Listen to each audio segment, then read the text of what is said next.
All right, everybody, welcome back to another episode of the London is Blue podcast. That's right, Matt lost special time. Now that the window is over, the dust is settled, Matt, here we are with the shiny new Enzo in the parking lot at Cobham.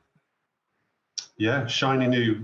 Well, there's not eight new cars in the parking lot because Gusto doesn't come till the summer, but there's certainly 7 new cars in that parking lot. They'll have to make some new spaces because not many have left in the end.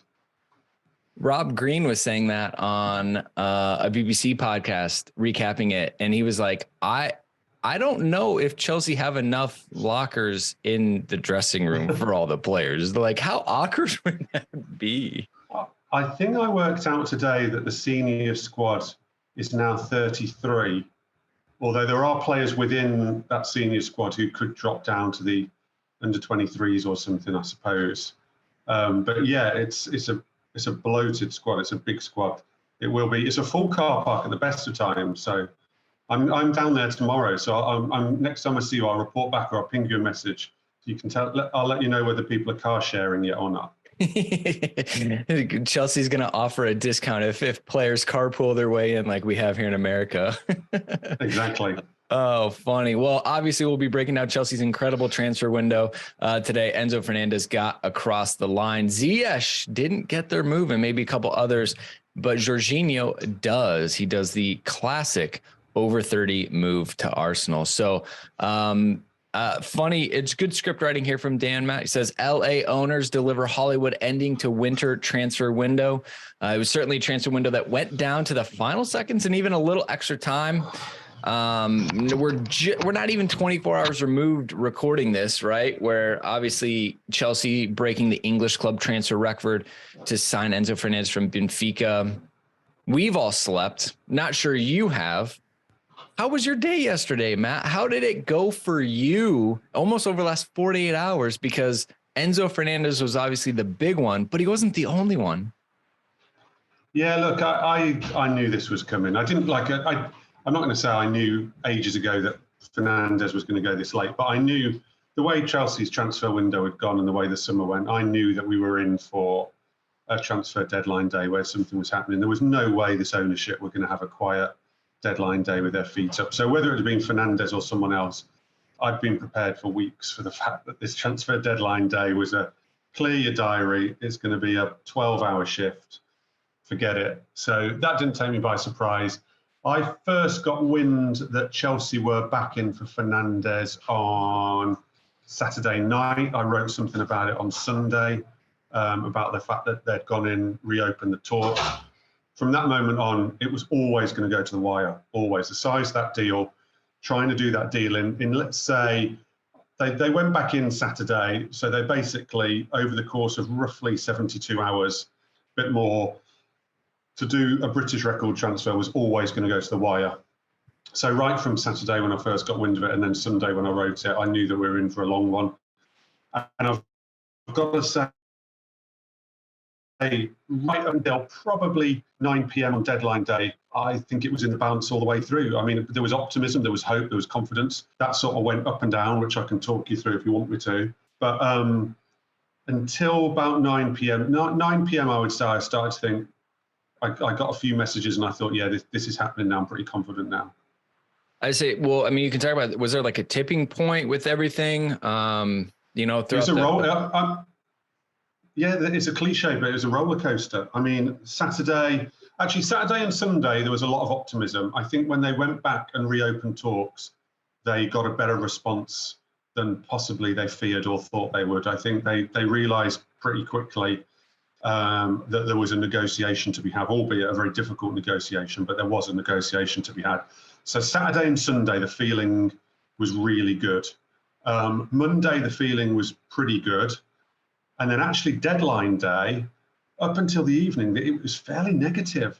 Like they clearly weren't giving up and they weren't saying it's dead, but the messaging was just constantly, this is really difficult. It's going to be really close. It's not easy. Optimism, not as good.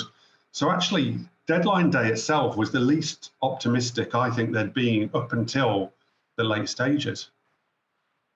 It sounds like a lot of the reporting, and you can obviously correct us if we're wrong, was they wanted the full amount, right? They wanted 120 million, the buyout clause. Chelsea didn't want to, because they will obviously wanted to amortize the cost, structure the deal in a way that they could do payments, whether if it's the fee, then they have to give it all up front. They have, from an accounting exercise, they have to put 120 million on the books. Nobody wants to do that. The fee of potentially only 34 million pounds up front and then 5 installments after that. Like Rui Costa, that was like the number one thing they're saying. They wanted close to 80. This seems to have like ended up being highly favorable for Chelsea. Is that how you understand it? Look, I think when you pay in, however you end up paying it, if you end up paying 100, I'm going to talk in pounds just because that's how I write, so it just comes more naturally to me. If you end up talking a fee of 106 million pounds, a British record, I hear what you're saying. It's difficult to kind of describe that as a win as such, because it's just such an enormous fee for someone who sort of in the summer went for such a low fee to Benfica. But I would say that I think what we can say is probably Rui Costa ended up blinking first, because throughout yesterday, the negotiation was centred around Chelsea wanted to do it with a payment up front like they've done of around 35 million pounds and 5 staggered payments. Now, for most of yesterday and early evening, Rui Costa would just not accept that and was talking about doing it over 2 payments, over 3 payments. If they wanted to do it over the 5 pay, I think there was even a discussion, if you want to do it your way over the 5 payments, then you can't have them until the summer. I think Enzo Fernandez probably helped in that, and that he made it very clear he wouldn't be very happy about staying till the summer, and it could end up being a bit of a disruption for them. So I think we can say that actually Rui Costa did end up blinking, because he ended up coming round to what Chelsea's sort of final negotiation point was. But that was not Chelsea's starting position. So there's been movement on both sides here. Well, and you had said in your tweet that Behdad Eghbali was really the driver in this. And I think that's what we had heard, right, from reading your articles and things. He was the one who was leading the charge. Do you feel like he was so big on it because the scouting team and maybe the data that everyone had been looking at said, hey, he has the potential to be a generational talent. It's worth going all in. And so he just was like, I'm going to show what I can do. It's been, bully cooked in the summer. It's my turn on this one. Well, he actually led on Mudryk as well. I mean, it's funny because all the press is always around Todd Boehly because he's become this public face. He's a little bit, there feels a little bit more celebrity around Todd Boehly from the whole takeover process, from the fact he's involved with the Dodgers, from the fact he owns the Golden Globes, he wears his aviator sunglasses. He takes a lot of the press, particularly in England. In actual fact, I wrote about it a while ago. Since Todd has stepped back from being the interim sporting director, he has actually stepped back. But funnily enough, that has seemed to have coincided with Behdad deciding to be a bit more hands-on in this. And he took a very hands-on approach to Mudryk. And he certainly took a very hands-on approach to Enzo Fernandez. Now, what I do think that is probably to do with is also the size of the fees involved. If you're talking 88 million pound deals, if you're talking 106 million pound deals, you've probably got to have the money man involved. And let's not beat about the bush. It's not a secret that Clearlake are the major money behind the ownership. It's an equal ownership between Boehly and Clearlake, but Clearlake, because of the investment company, do have more money behind them. And I do think there's an element of when there's that much money involved, the guy in charge of that money is going to take a hands-on view. He's not just going to leave it completely in the hands of others. But yeah, Eghbali flew out to Turkey for Mudryk. This time he didn't fly out to Portugal, but he based himself in London and he was on it for, I wrote 12 hours, but I actually afterwards thought about it and thought it probably was more than 12 hours. I tried to work it out and it's probably more like 14, 15, 16 hours he was on it. And again, I'm told, I'm not spoken to him personally, but again, I'm told he just would not take no for an answer. Now, that's not to say, I do want to give Paul Winstanley a big mention in this, because I'm told that Paul Winstanley over January and in these deals has played a huge, huge part. And I think he's really impressed people down at Cobham and at Chelsea. So I don't think Behdad should take all the credit at all, but it's obviously interesting that an owner takes that much responsibility over a signing. I guess so. I think the other thing, right, is this ownership group, how quickly they've learned.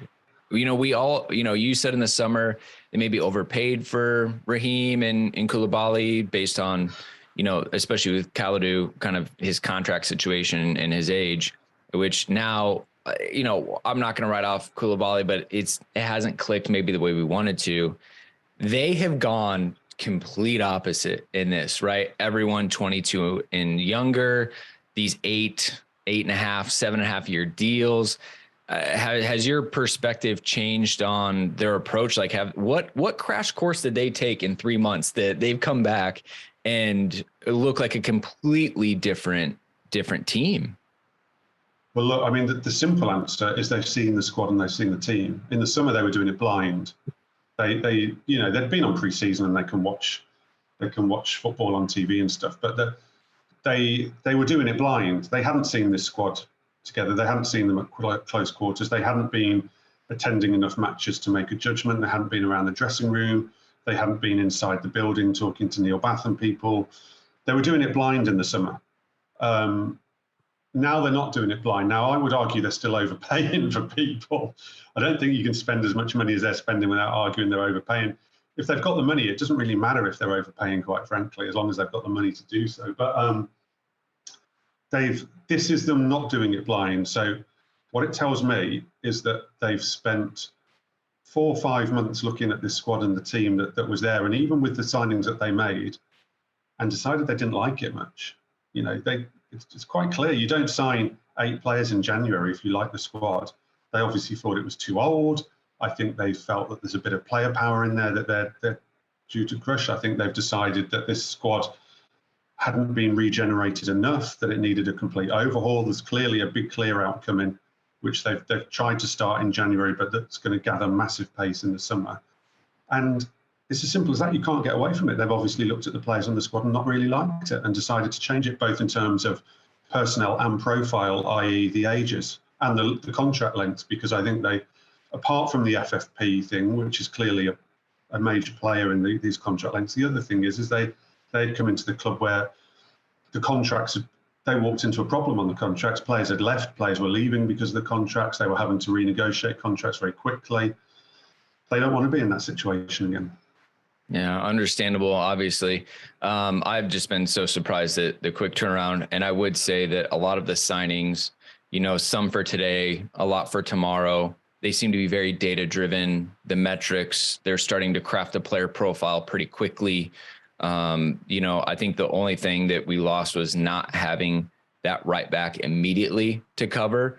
But if they found the person they wanted and they at least got them in for the long run, then again, you just kind of sit here and go, all right, well, it seems like they were level headed for the most part in this window.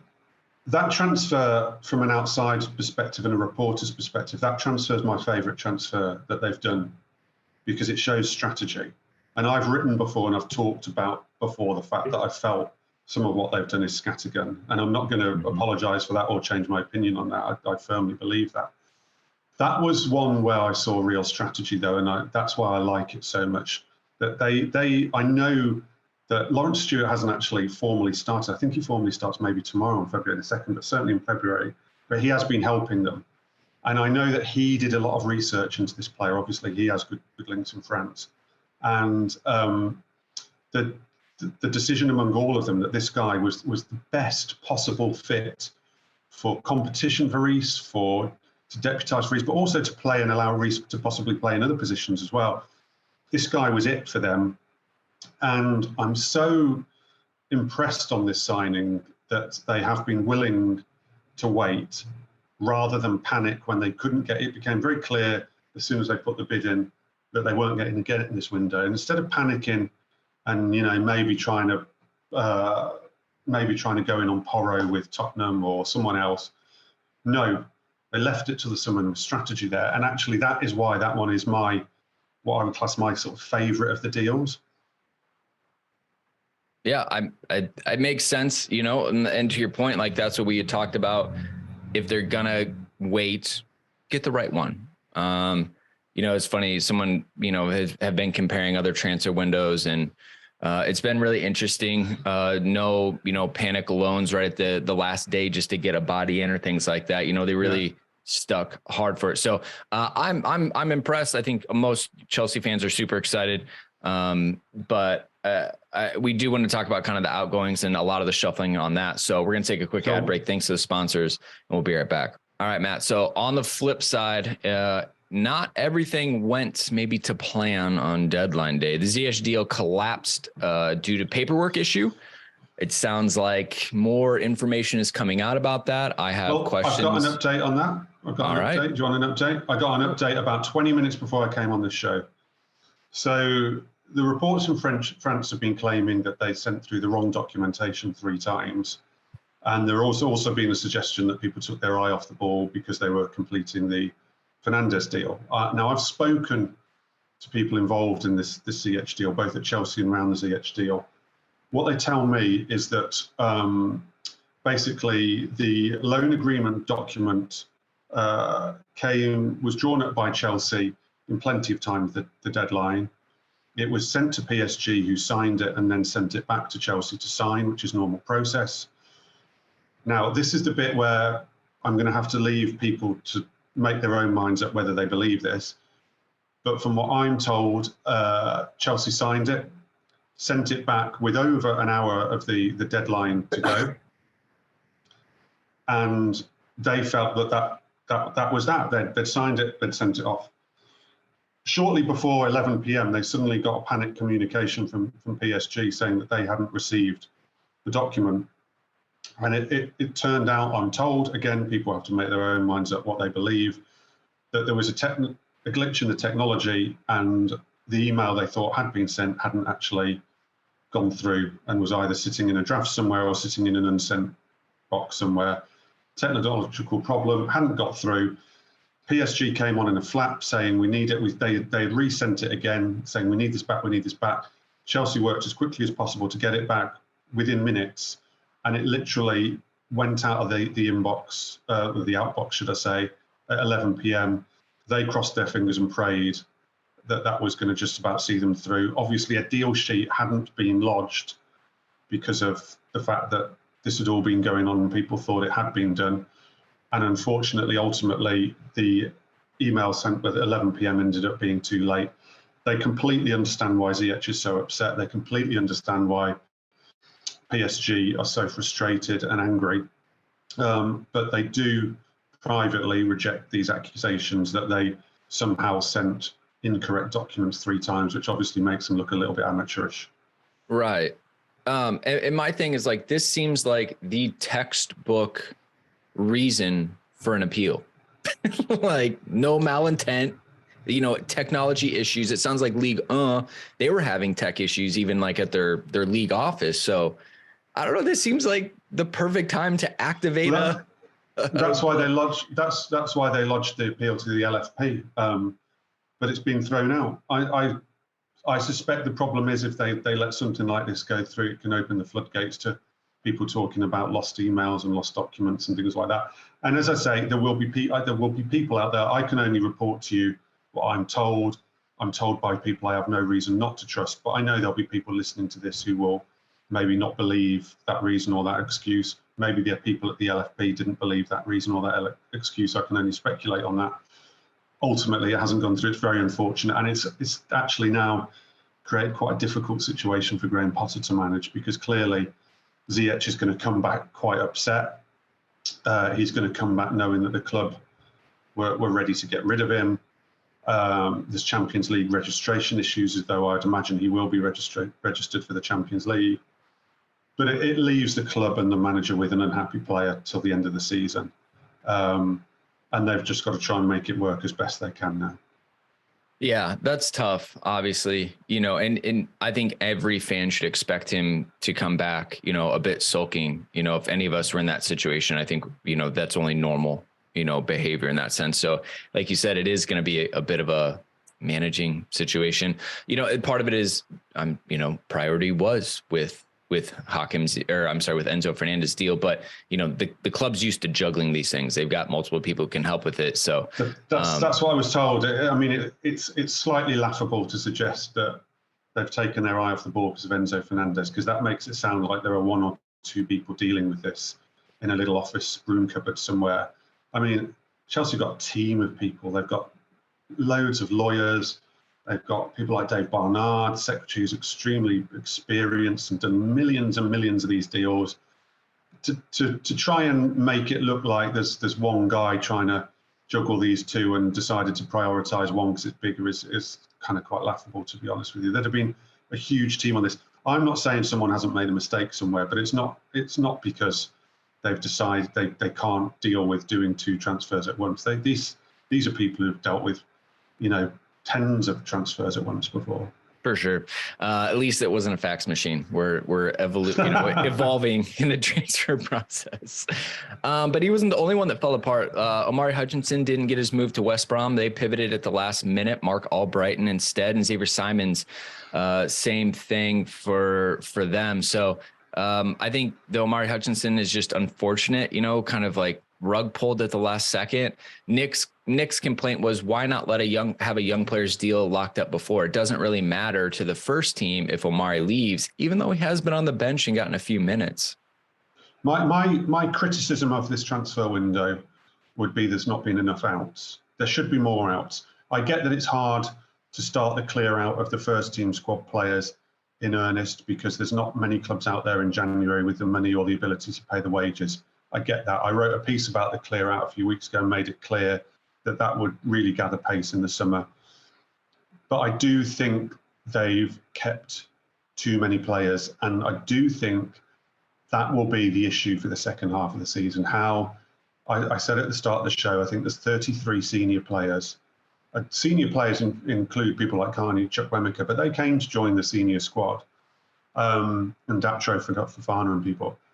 And managing that amount of players is going to be very difficult. And I agree. Was it Nick? You said he said it. That I agree with Nick that certainly the younger side of those players, I think there could have been a little bit more foresight to arrange some loans and things earlier in the window. Because quite frankly, if they hadn't have got players in, it wasn't going to be a problem if a lot of those lads were ended up on loan. And I think there's going to be a lot of people. There's just too many people in the building for half the season, really. And I'm not making a big deal. I'm not going to start hammering them over it. But that would be my one criticism of the January transfer window, that they should have got more players out. Right, and I mean, there's the new rules, right, with the number of, you can have 8 players out on loan, and I mean, and if one of those spots is being taken by Timu Bakayoko, like the ghosts of our past are still haunting us. Oh yeah, I mean, clearly they're still having to work with what they've inherited, but also some of it's their own making. They've signed a lot of young players themselves, so I don't think we can give them a total free pass on that. They've signed a lot of young players themselves who could have already gone out on loan, and now will just be part of the squad either playing under 23 football or very little football, and there will be people in that squad now who are unhappy. But again, actually, in fairness to the ownership, but one thing I should mention as well is lots of players don't want to leave Chelsea. I mean, Cobham is a fantastic environment. You'll find that, actually, I've had this told to me so many times before, actually convincing players to leave Chelsea is very, very difficult, because once they get into that Cobham environment, that competitive environment, they tend to not really want to leave it unless they absolutely have to. Dev squad in first right now.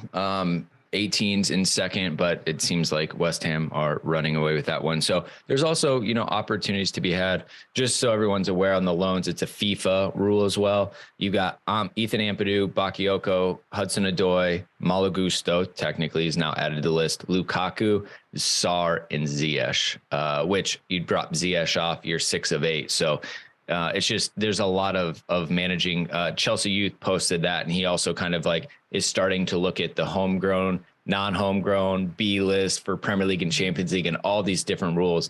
Bully and Behdad, they're about to learn squad construction and competition rules real quick, Matt, because Premier League has rules. Then the FA competitions have different rules, and then the Champions League has another set of rules. So, Potter's going to be like, all right, I need my Champions League group on this pitch. I need and then the rest of you guys are going to go get ready for Fulham at the weekend.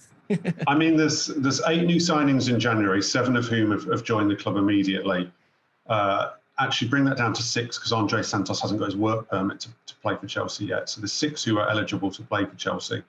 And by the time this show goes out, the squad might have been announced, but only 3 of those can be put on the Champions. You can only register 3 new players onto the Champions League squad. Just to clarify real quick, sorry. And that's saying you can only change 3 names. It's not like, oh, because Jorginho left or whatever, like now it's 4, right? It's like you literally can only make 3 changes to your roster.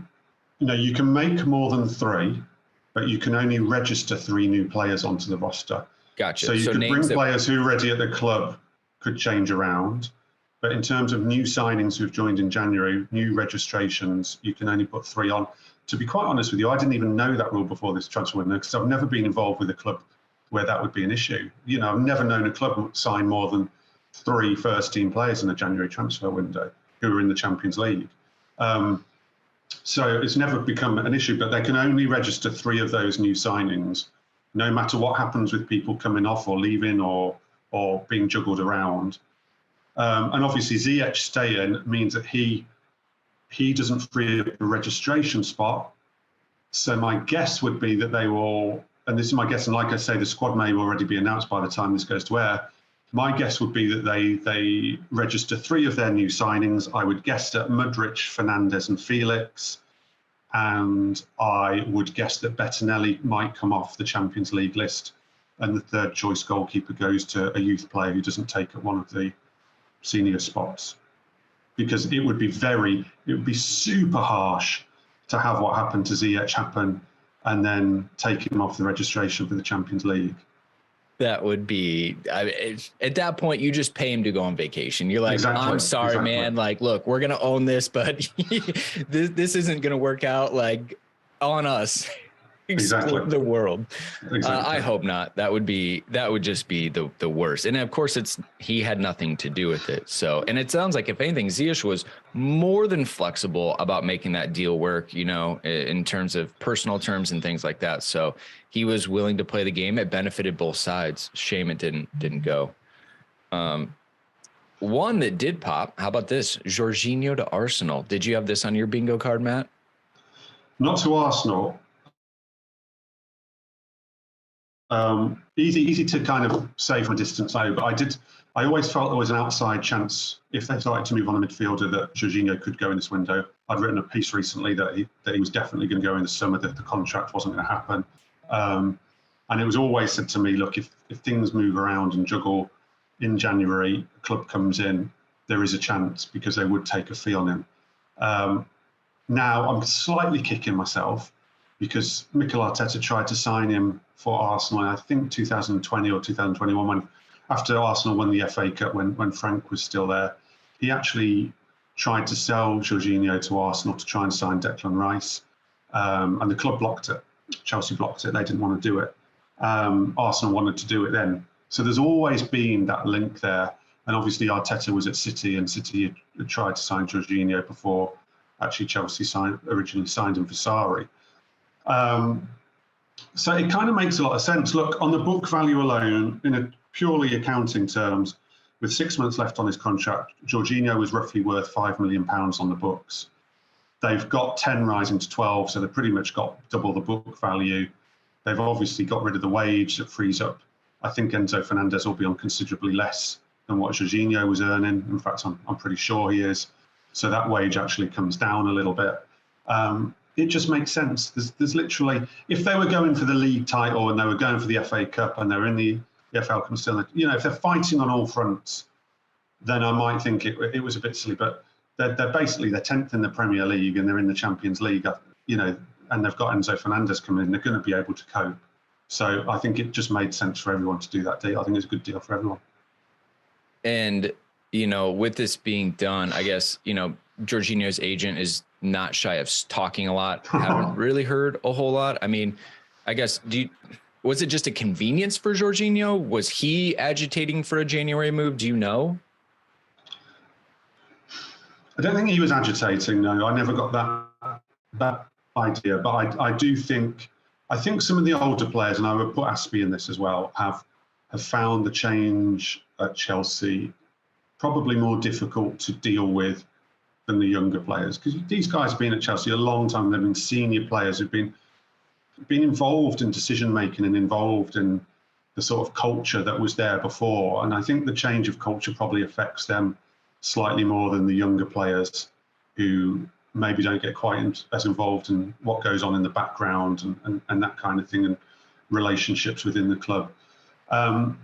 So I don't think Jorginho was agitated for it, because clearly he was going to move for free at the end of the season anyway. He was in a bit of a win-win situation in terms of his own personal place. But I don't think he was probably that comfortable at Chelsea, shall we say, is probably the best way I can put it, in that I think he'd come to realise that it was time to go, whether it be January or the summer. Okay. I mean, I think that makes sense. Also, you look at it from our perspective, I think a lot of people have taken the piss out of it a little bit, like I said earlier, the over 30 natural transition to Arsenal, but they're going to get an experienced player in a position they need. Obviously he fits in Arteta mold. Pep Guardiola wanted to sign Jorginho as well. We know Arteta is of the school of Pep. It'll be really interesting to see. I'm sure Jorginho's like, well, look, I don't have a Premier League title. It's a good chance to get it. He doesn't have to move his family. Life doesn't really change that much. So he's been brought up a Chelsea culture. What I was talking about, this winning culture. Like you say, he hasn't got a Premier League title, but he's got Champions League. He's got Europa League. Club World Cup. Club World Cup, exactly. He knows how to get over the line. He's won the Euros with Italy.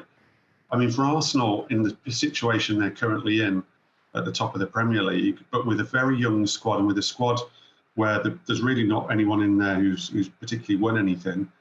If this was Chelsea making this signing in the same circumstances, you'd be saying, great signing, can get you over the line. I get why Chelsea fans take the piss out a little bit, and I find it quite funny, to be honest with you, because it's amusing. But I think he makes a lot of sense for them. I just think sometimes you've got to say it's a good deal. It's a good deal for the player. He gets longer onto his contract. He gets to stay in London, doesn't have to move. Life is good. You can make sense of it from a Chelsea point of view, and you can make sense of it from an Arsenal point of view. You don't always have to have winners and losers in transfers. Honestly, I think all around, like this is handshakes. Like this makes sense. Exactly. Like you said, for Chelsea, he's one of the highest minute people in the midfield. We need to revamp the midfield, right? Enzo's coming in. He's gonna play. Hopefully Conte starts to get fit, Kova, Ruben, whoever, Connor's still in there. It's just kind of like the right time to let him, move on. So I think it's just, like I said, handshakes all around. Everyone wins on that one. Do you think that Chelsea bodied Arsenal a little bit in this window? I think Sky is really driving me crazy, saying that no, actually, by not getting Mudryk, by not getting Felix, and by not getting Caicedo, but Jorginho, instead, Arsenal are actually better. And I'm sitting here going, the mental gymnastics. That is, you can clip this if you want. That's bollocks. It's total bollocks. Hey, clip it. You clip so much of what I say. Clip bollocks from me, because it's total bollocks. Look, you can't turn a club making Mudryk, Felix, and Caicedo their top targets and not getting any of them into some sort of win and some sort of incredible strategy or philosophy or something like that. I've just described why I think Jorginho is a good signing for Arsenal. I happen to think Leandro Trossard's a good signing for Arsenal. You can't turn it into a win. They've gone for their top targets. They had 3 top targets. They would maybe argue 2, Mudryk and Caicedo, and that Felix was more around the fringes. But 3 of their top targets, they haven't got any of them. That's just facts, and that happens. We don't need to batter them over. I'm not going to start the jumping on the hashtag #EduOut campaign, but to try and turn that into some sort of win or some sort of positive, just bollocks. That's kind of where I'm at. Now, let me try to get an extra one by saying, do you think that Chelsea spending that much on Fernandez and kind of almost maybe raising the bar priced Arsenal out of a Caicedo bid in January? Like, can I claim that as another mental victory, that not only did that, we sent them J5, they didn't get Caicedo, who Chelsea had been linked with. We got Fernandez. Like, does that count as a block? You've already confused me. I'm trying to work that out, that mental gymnastics out. Bearing in mind, I haven't had much sleep this month. I can only imagine. What I do think Chelsea have done, I think they have distorted the market, and that has worked in their favour because they have so much money. So prices have obviously risen because of what Chelsea have been doing. I don't think the Caicedo price tag gets as big as it got without Chelsea spending what they did on Mudryk, and without Brighton knowing what Arsenal were prepared to spend on Mudryk, with Chelsea there in the background at the time as well. I mean, do remember at the start of this window, and this is true, I've had some blowback on this on Twitter and things, but this is perfectly true.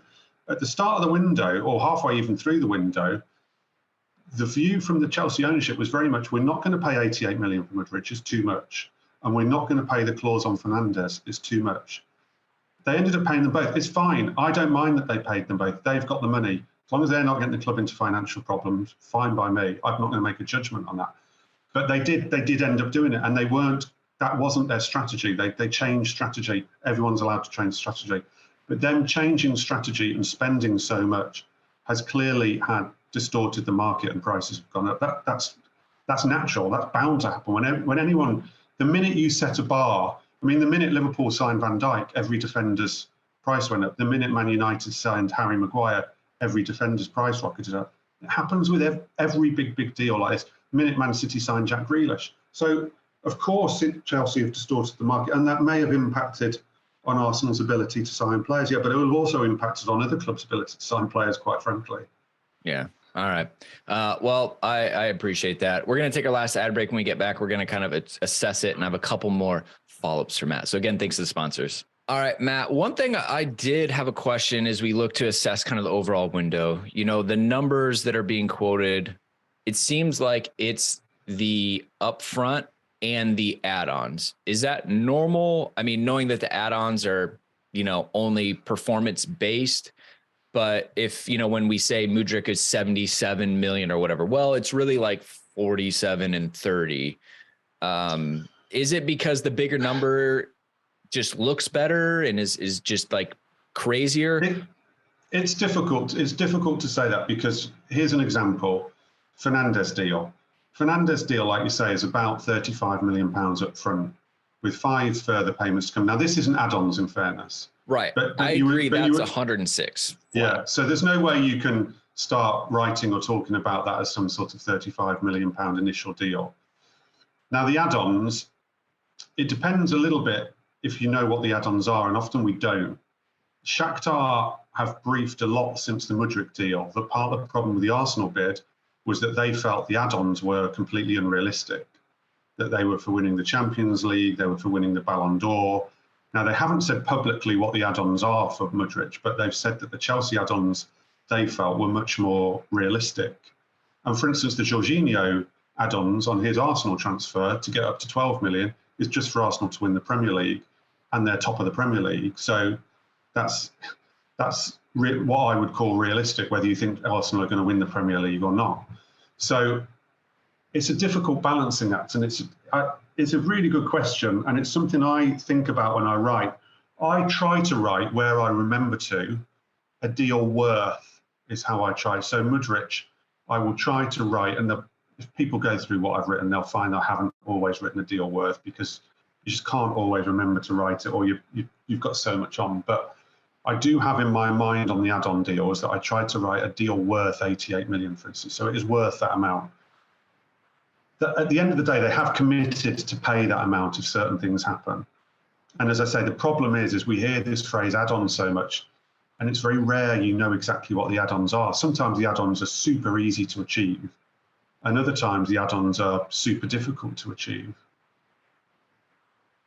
Well, yeah. And that's, like I was saying, you'd never really know until the end, but it's also win-win the way they're structuring it. So I get it. Sometimes, like I said, I think there's a few of the players that are very incentive heavy that, I know from an accounting perspective, nerd talk, it's a liability on the book. So it's there, but from what they pay and whatever, I think it's a little inflated, but I get why. So again, Enzo Fernandez, Malo Gusto, loan the rest of the season will come in the summer. Noni Madueke, Makala Mudryk, Joao Felix, pure loan, right? No buy option or obligation. No, although I am told on that one that while there's nothing written in with a buy option or obligation,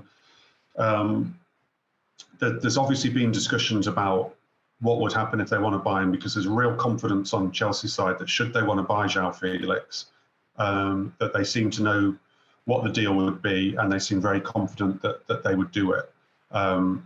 So while there's nothing official, I think there's been unofficial talks about what would happen in that scenario. If Chelsea want to buy João Felix, I think they'll buy him, to be honest with you. Well, I mean, he's got his opportunity to earn it, right? Benoit Badiashile, Andre Santos, who is killing it right now at the Under-20 World Cup. 4 goals in 4 games. I think he's got some assists in there. They're very, very excited about him. Excited about him. There's people in the club who would argue with you that that's been their best January transfer. They're extremely excited within the club about that lad. I've seen the clips. I haven't seen enough of him to make a judgment, but I've spoken to people who think they've really pulled a rabbit out of the hat there. That's what it seems like. Ollie Glanville is so hyped on him. He's continuing to send us every time Santos has it. Andre has a good touch. It's in the WhatsApp. We're getting all these updates. But then David Datro Fofana, definitely one for the future. Overall, I think, like I said, we addressed a lot of the issues. We injected a ton of youth and excitement. Remember, like post World Cup, things were not fun for Chelsea. The beginning of the January window, fans, the results are still mixed. The Potter, people weren't really sure what he's going to be. We're in 10th. Drew Liverpool, which you're like, all right, well, away at Anfield, I guess it's a good point. I guess, how do you think the window went in terms of solving short, long-term problems? Maybe did this put more pressure on Potter with all these buy? I mean, how do you kind of see it with this new long-term vision of Chelsea Football Club? It's got to put more pressure on Graham Potter. I mean, I don't think his position as such is under pressure, in that if he doesn't have a good 4, 5, 6, 7, 8 games, he's going to suddenly be in danger of the sack. But it puts more pressure on him, because they've built him a team and a squad now, like full of stars, to be quite honest with you, and full of players who people doubted whether they'd be able to sign in January. And if you spend that amount of money, you need return on it. So it has put more pressure on him. I'm amazed at what they've been able to do, frankly. I mean, I know that they went into the window thinking, they'd love to get at least one new midfielder. They'd love to address the right back situation, a defender, and a winger. I think I said it on here. And they've actually done more than that, because what they've actually done, which is, I think, the first time I've ever really seen it in the January transfer window, my colleague Jason Burt wrote a piece about this, is they've actually they've tried to address the short and the long term in a January transfer window, which is completely unheard of. January is usually for quick fixes. It's for sorting out immediate problems and trying to patch squads up ready for the rest of the season. But they haven't done that.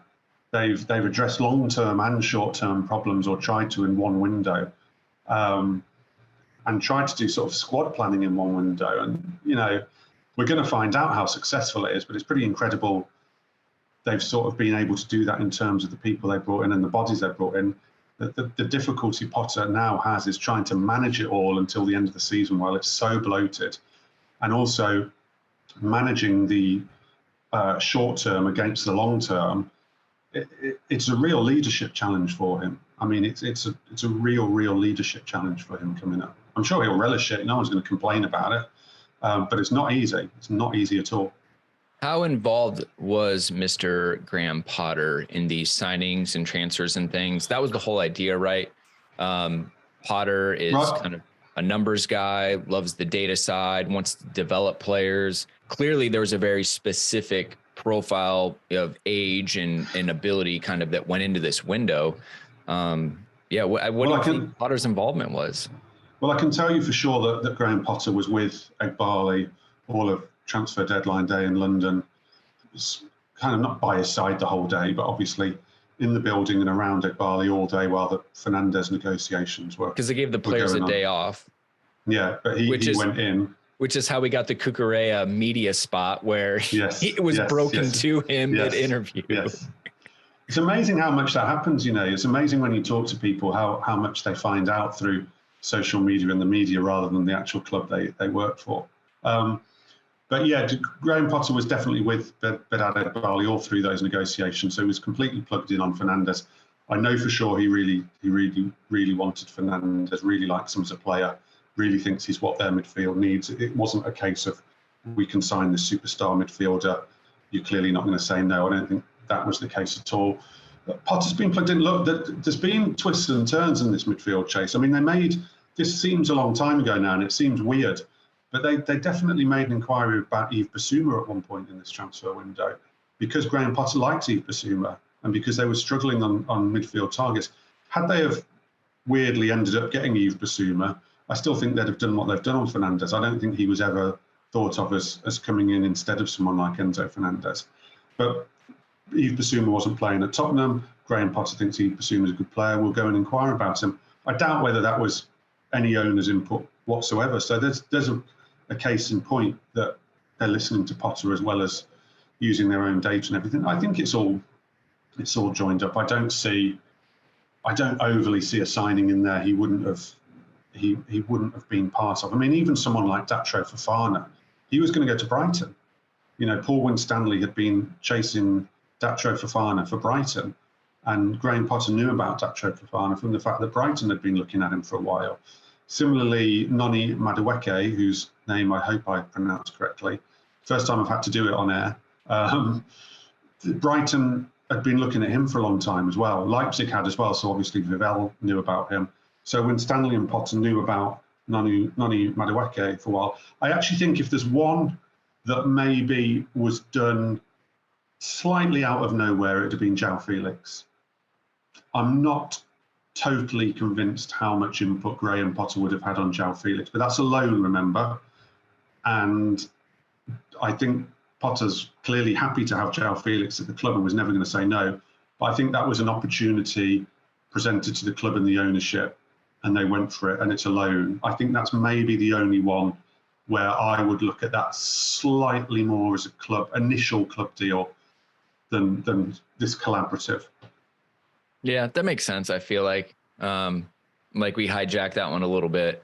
It kind of, like you said, came out of nowhere. All of a sudden it was like, boom, done. Interesting. Thoughts on Chelsea's new comms approach to signings and like hyping things up? I mean, the Mudryk thing was weird, you know, tagging him in their bios and stuff before it was announced, clearing their bio last night, you know, and then the Argentina flag. This is a new regime, Matt.